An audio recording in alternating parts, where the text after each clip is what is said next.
Well, hi everyone. Part two of our current short series on the myth of Lucifer.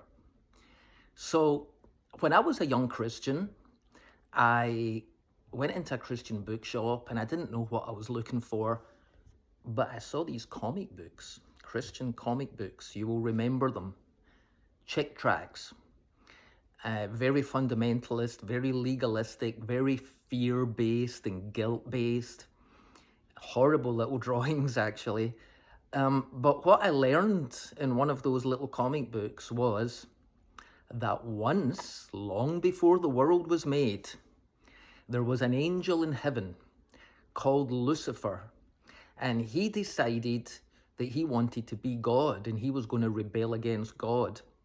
And he talked a third of the angels into joining him. By the way, the Mormons are big on this stuff too. And they were kicked out of heaven and came down to earth, and Lucifer became Satan, the devil. And they had Bible verses. They were quoting Bible verses in the comic book. And what did I know? I was a new believer. I didn't know the Bible. I just thought it was true. Then I studied theology. And I discovered that, nope, the Bible doesn't teach any of that at all. Oh, not only was he an angel in heaven, he was the worship leader in heaven. And his body had musical instruments built into it, and he could produce music. The whole story was crazy. It was like some Scientology science fiction thing or something like that. But what did I know? I thought, are we supposed to believe that? All right. And I went along with it for a while. And maybe that's something you've heard too. Do you know that that is not what the early Christians believed? It is not what the Bible teaches. And it comes from taking three passages of scripture that are talking about three different things, taking them out of their context and tying them together so that we can come up with this new story that is not actually true. You know, you could do that with any book or series of books. You could do it with the Harry Potter books. You could read a story about, you could take a quote from book 1 and tie it with a quote from book 3 and another quote from book 7 and claim that they're all speaking about the same person, and all of a sudden you've invented a brand new character that doesn't exist because they were not speaking about the same person or the same situation. They were speaking about different people in different circumstances. So that's what happens with this myth of Lucifer. And you know, as soon as you say Lucifer's not in the Bible, people will start saying things like, well, hold on a minute, I'm sure I've read about Lucifer being in the Bible, or I've heard the Bible being read out and Lucifer was mentioned. And the passage they're talking about is Isaiah chapter 14. I'm going to read it to you. I'm going to read it in the ESV. Well, let me just get it. I've just lost it. Give me a second. There we go. And it says in the ESV, in Isaiah chapter 14, there are a few verses that are taken out of the whole passage. And this is the one. It says in verse 13, you yourself said in your heart, I will ascend to heaven. I will raise my throne above the stars of God. I will sit in the mountain of assembly. I will ascend to the high places above the clouds. I will make myself like the Most High, but you will be brought down to Sheol. And people say, well, this can't be talking about a human.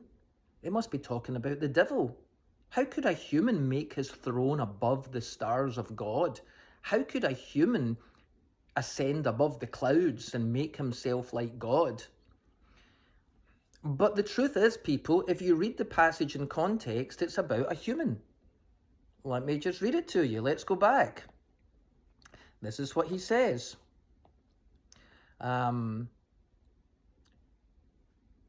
He says, verse 4, you will take up this taunt against the king of Babylon. This whole passage is a taunt against the king of Babylon and about how his empire is going to be overthrown and he's going to be killed.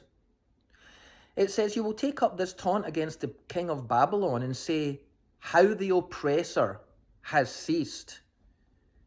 His insolence has ceased. The Lord has broken the staff of the wicked, the scepter of the rulers, and struck the people in wrath. And then it goes on to list all the things he has done.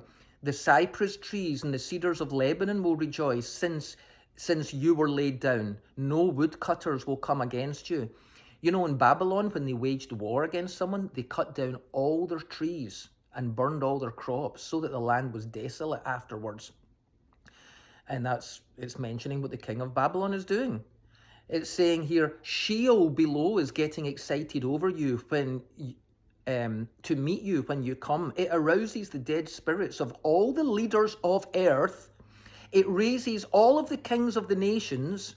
All of them will respond to you and say, you also are made as weak as us. You have become the same as us. Your pride is brought down to Sheol, and also the sound of your harps.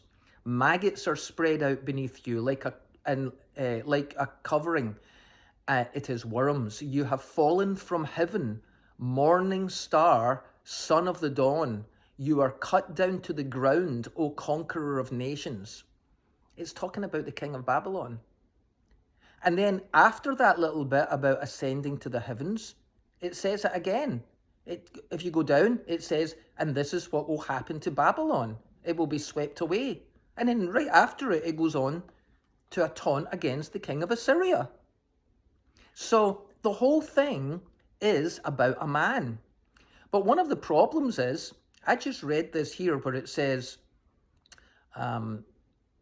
how you have fallen from heaven, morning star, son of the dawn. The King James Bible says, how you have fallen from heaven, O Lucifer, son of the dawn.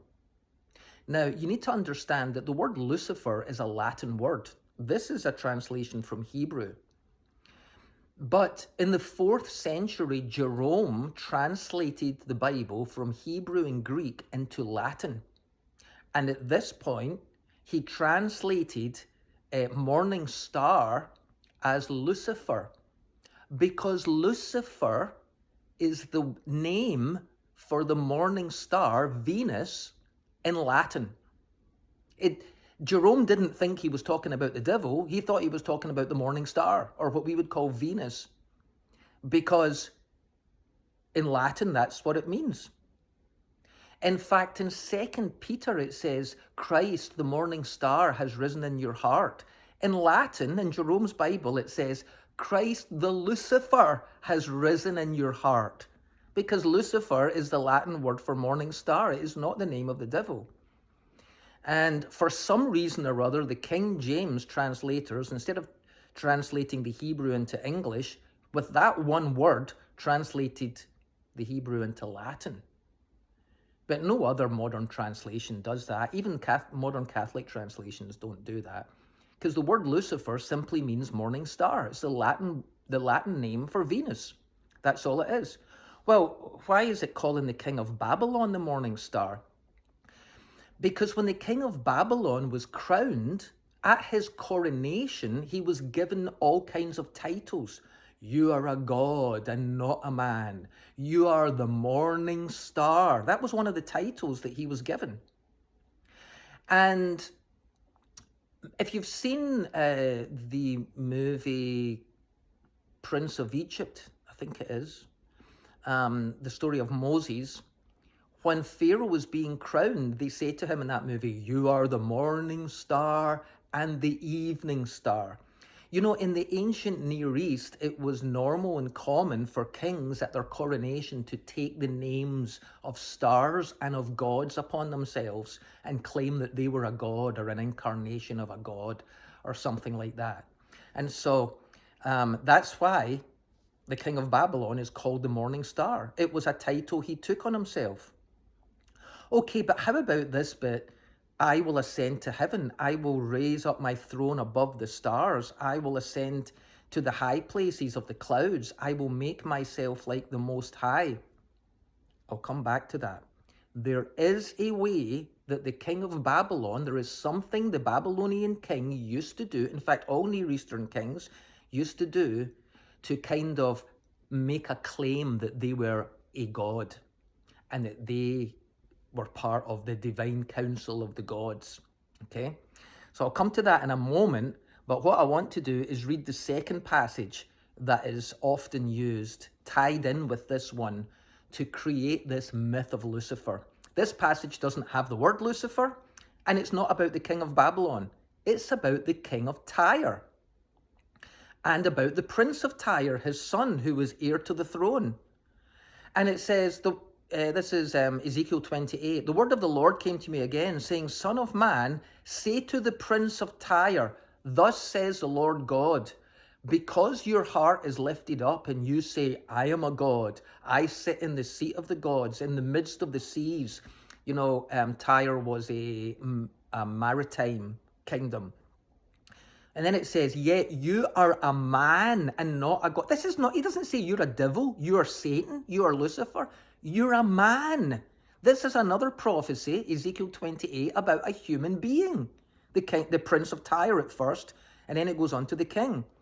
Though you set your heart as the heart of a god, it's saying here, you'll be brought down to nothing. It's so let's read on. It says, I'll bring strangers against you, the most terrible of nations. They shall draw their swords against. Do you think the devil's frightened of a human army bringing out human swords and trying to stab him? This is about a human being. It says it is. It's about the prince of Tyre and the king of Tyre. It says, will you say before him who slays you, I am a god? Well, is somebody going to slay the Lucifer? This is about the prince of Tyre being slain. You are a man and not a god, and in the hands of him who slays you, you shall die. It's a human being. And then it says, moreover, this is in verse 11, the word of the Lord came to me saying, take up a lamentation against the king of Tyre and say to him this. Now, listen to this. This is where it becomes a bit strange to us because we don't know the culture. You were the seal of perfection, full of wisdom and perfect in beauty. You were in Eden, the garden of God. Every precious stone was your covering, the sardius, topaz, and diamond, beryl, onyx, and jasper, sapphire, turquoise, and emerald with gold. The workmanship of your timbrels and pipes was prepared for you on the day you were created. You were the anointed cherub who covers. I established you. You were on the holy mountain of God. You walked back and forth in the midst of the fiery stones. You were perfect in all your ways from the day you were created till iniquity was found in you. All that sounds strange to us, but we read it was about the king of Tyre. Let's read on. And the next verse says, by the abundance of your trading, you became filled with violence. So what, Lucifer's in the, he's a merchant in the trades? No. Tyre was a maritime kingdom that traded with lots of other kingdoms, and then they became so greedy that they became violent, and instead of just trading with other people, they invaded and took over other people. Okay? So it's about the prince of Tyre, the king of Tyre, about how they got so filled with pride that instead of just trading, they now became violent and began to invade other countries, other nations. Okay, but how was the king of Tyre an anointed cherub? How was he in Eden, the garden of God? And how did the king of Babylon ascend above the stars? Well, what you need to understand is in the ancient Near East, where these prophecies take place, the kings outside of the nation of Israel, they basically had a whole palace complex. And in one side, they had their palace, where people would come and they would sit as king and rule and so on. And then on the other side, there would be a temple, one of these step pyramids, a ziggurat, one of those temples. And they would build these temples to worship whichever god they worshipped. And some of them did worship El, the Most High God, the same name that is used in the Bible of God. Some of them worship different gods. But they had this stepped pyramid, and at the top of the stepped pyramid, they had a little chamber, sometimes a bedroom or a sitting room. It was for the god was supposed to come down from heaven and come into the little chamber, and the king could go up and was supposedly met with the god there. We actually see a reflection of that in Exodus, in the tabernacle story, where it says the angel of the Lord came down the pillar of fire into the tabernacle to meet with Moses there. So it was that kind of idea. So they had this palace, and then they had this temple, and in between the two of them, they had a garden known as the Garden of the Gods. And, you know, the story of Eden was common throughout the ancient Near East, and they designed this garden to be like Eden. It had little channeled rivers that came out of it, and it was known as a paradise. The word paradise means a walled garden. So it was a garden with walls round it. It was a paradise. It was the garden of the gods. It was to represent Eden.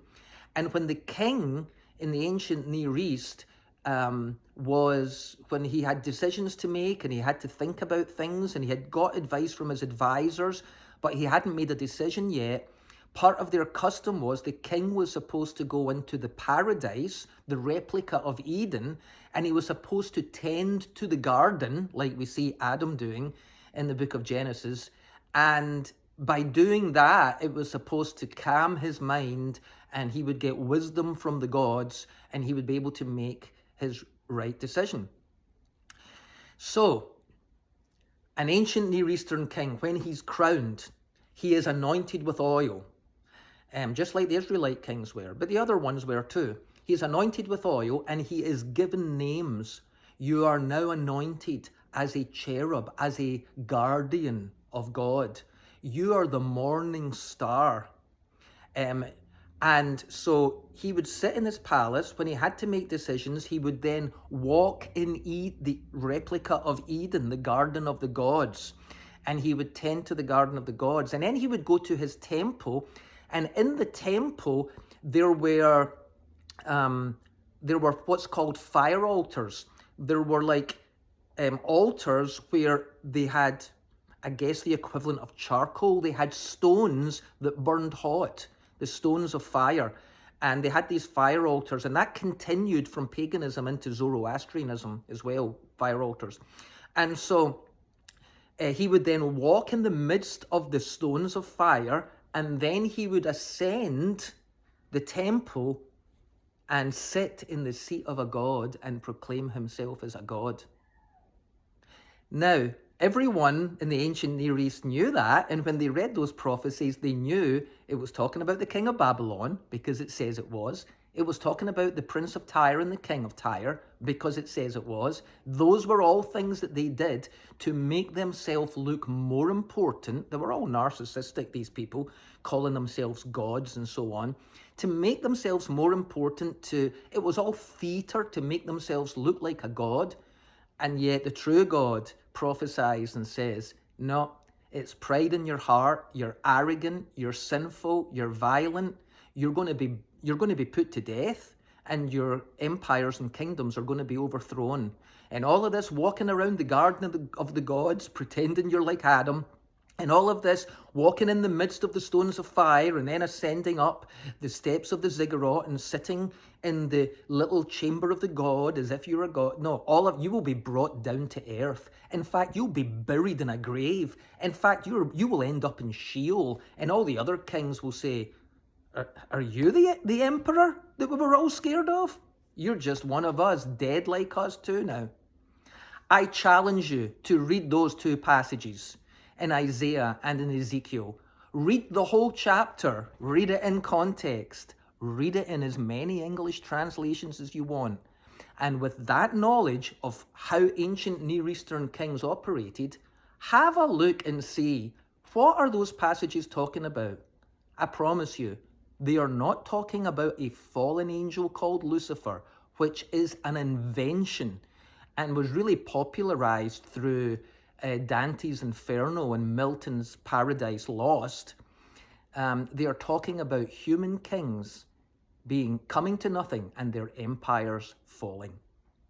Okay, we'll pick this up a little bit in another video, and we'll talk about Revelation chapter 12. See you then.